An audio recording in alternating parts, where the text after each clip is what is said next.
Hello, and thank you for joining the Champion Within podcast, your premier go-to spot for unlocking your winning mindset. Whether you're an athlete looking to elevate your game to the next level, a coach leading the charge, an enthusiastic parent cheering from the sidelines, or an educator molding young minds, the Champion Within podcast episodes are packed with value, sharing the tools and strategies to unlock your potential and rise to new heights. Hosted by mentor, coach, and mindset leader Kate McCauley. Let's sit back and enjoy today's episode while discovering your champion within. And now, here's Kate.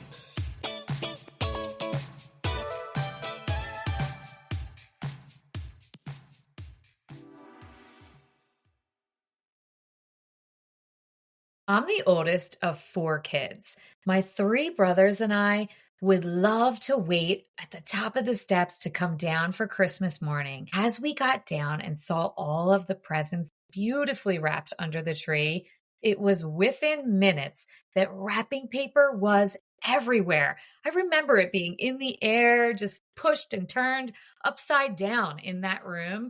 My mom and dad would have trash bags and we would start putting wrapping paper into the bags. They would be reminding us not to throw away our gifts with the paper. It was just a frenzy of wrapping paper. I honestly don't even remember a lot of the gifts I received, but I remember the wrapping paper. I've noticed that some people beautifully wrap things. The bow is perfect. Even the card is written with this calligraphy-like handwriting that makes me pause and look at it thinking, how do they do that? Did they practice this? Did they take a class? I glance over and look at them thinking, how in the world did they get their kids out the door and sign this card so beautifully? Meanwhile, sometimes I'm signing a card as I'm pulling into the driveway. There's other people who have given us gifts along the way that they totally forgot to grab it. And they stop at Target. It's in the Target bag and they just say, well, here it is. They own it. It is what it is.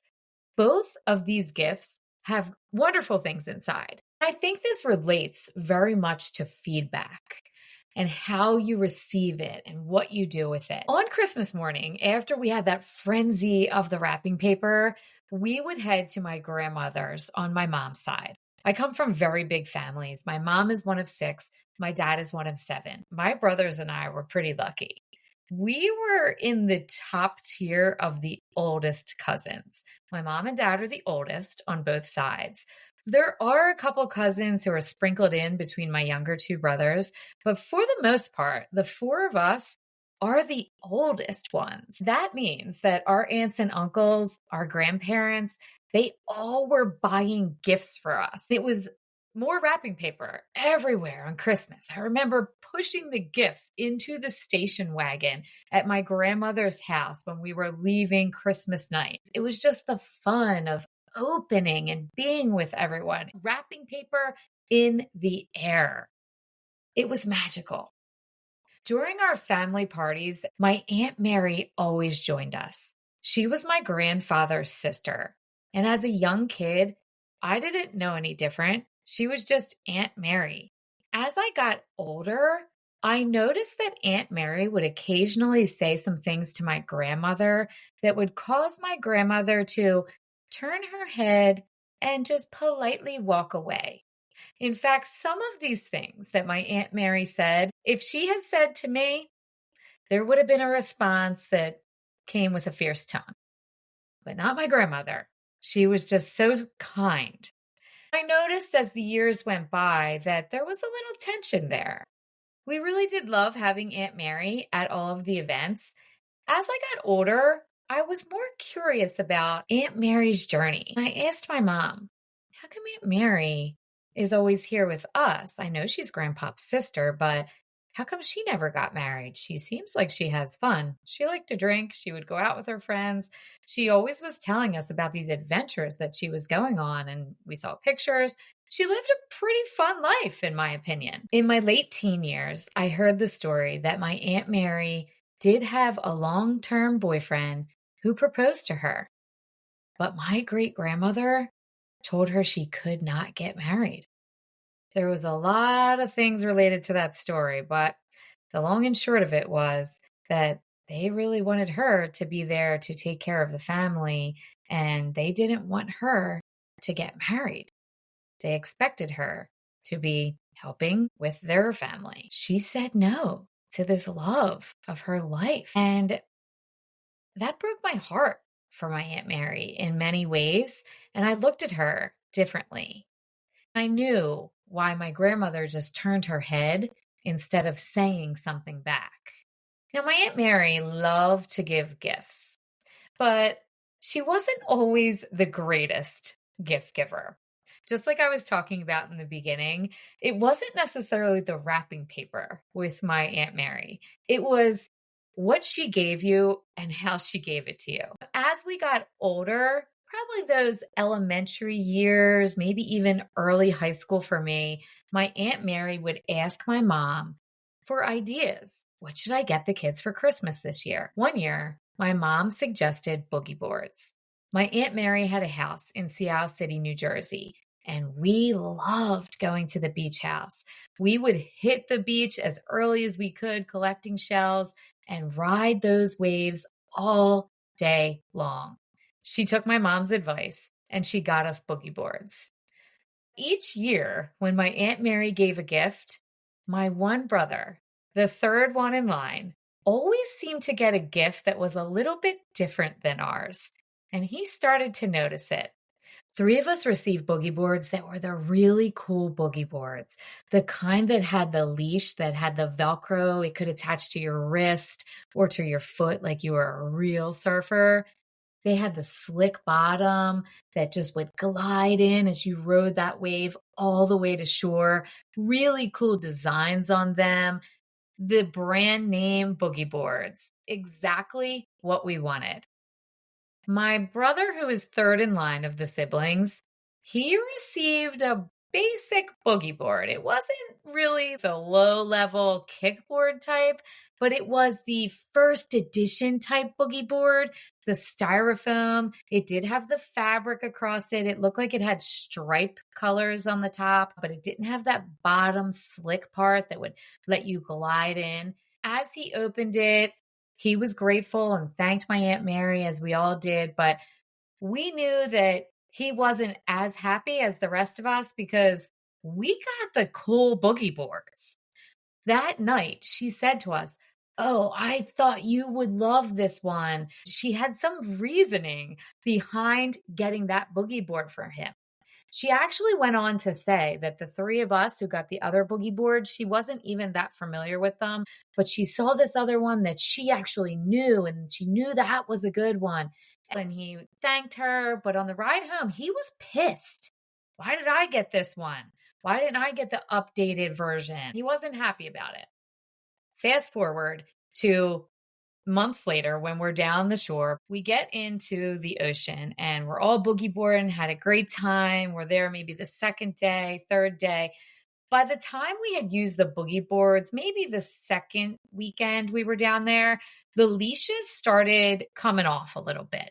I think we had to tie knots. One of them definitely broke. One of the boards actually snapped. It still was usable, but you could see there was a break on the inside. These were the new epic state-of-the-art boards.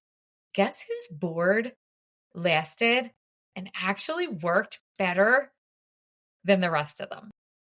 It was my brother's board that was the old school board, because this board had been around for so long. They pretty much mastered the angle of this board, the shape of it to ride the waves. The bottom wasn't fancy like ours, but it was the perfect fabric, and he rode the waves just as far, if not further, than us. Because once we got the crack in that board, it started to screw up the board. The leash was getting annoying because it was pulling, it would break off. I think we definitely threw out at least one of those boogie boards before July. When you receive feedback from a coach, from someone you're in a relationship with, I want you to think of it like a gift you receive. If you think of it like that and look at it as research, instead of thinking, Why did I get this? Why isn't it wrapped beautifully? Why isn't it like everyone else's? I want you to imagine yourself tearing into this wrapping paper and then finding something unexpected at first, maybe even like that boogie board, right? Thinking that there is maybe some hidden value here. This is the essence of my champion feedback framework. This is what I give to parents, to teachers, to athletes, to people in the business world. There's 6 steps to it. No matter how it's delivered, what it looks like, this is what you need to do. First, you need to pause and breathe. Instead of having that knee-jerk reaction, just like when you unwrap that gift that surprises you, pause, breathe.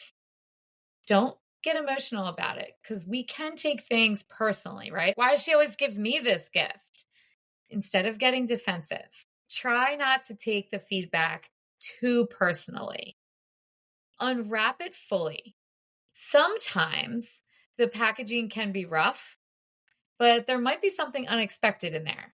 Focus on the core message, not the delivery or what it looks like. What is this feedback truly about?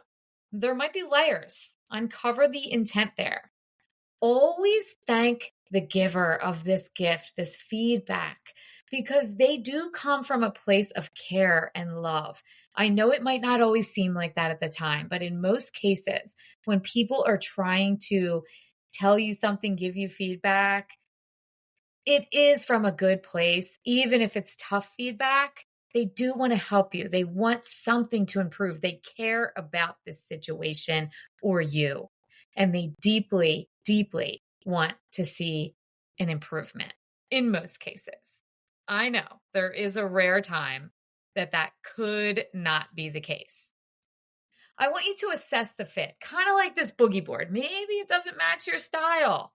All feedback might not match what you need. Just think, is this actionable? Will it align? Does it work? Decide how you can use it. Try it out. See how it goes. Experiment with this feedback a little bit. Take these suggestions if you feel like they're usable. Use it with your performance or your relationships and see if stepping out of your comfort zone, trying something different, going with an old school method or maybe even a new school method works for you. Give it a shot. Then reflect. Adjust where needed. Take some time with that. Did it help you grow? What did you learn from this process? Then think about, am I going to use this or am I going to toss it out the window?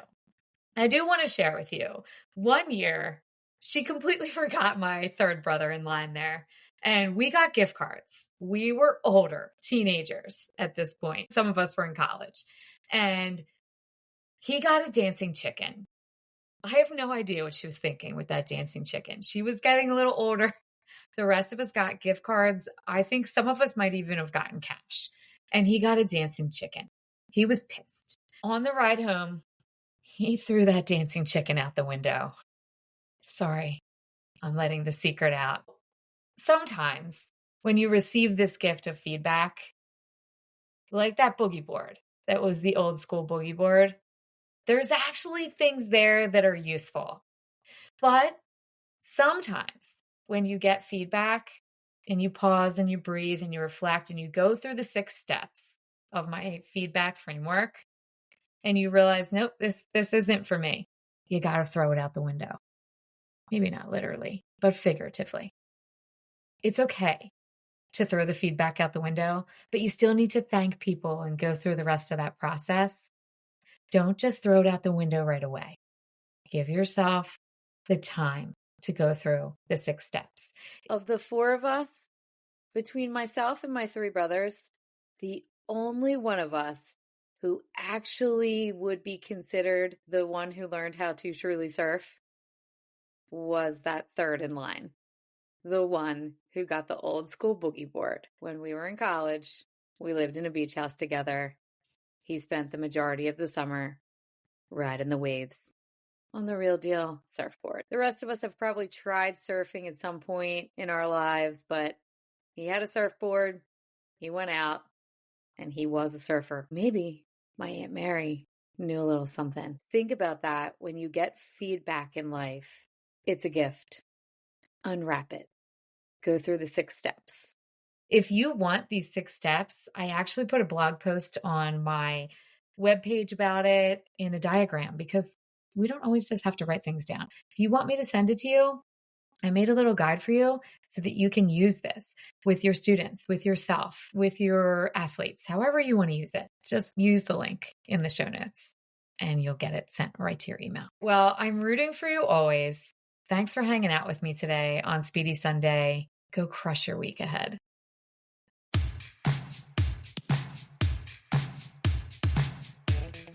Thank you for hanging out with Kate today. And whether you're going to coach, teach, cheer from the sidelines, or hitting the field yourself, remember, mindset is everything. Don't forget to follow the show for the latest episodes, as we all need a little extra motivation, humor, and sanity in our busy lives. Now, go and unleash your champion within you, one step at a time. We're always rooting for you.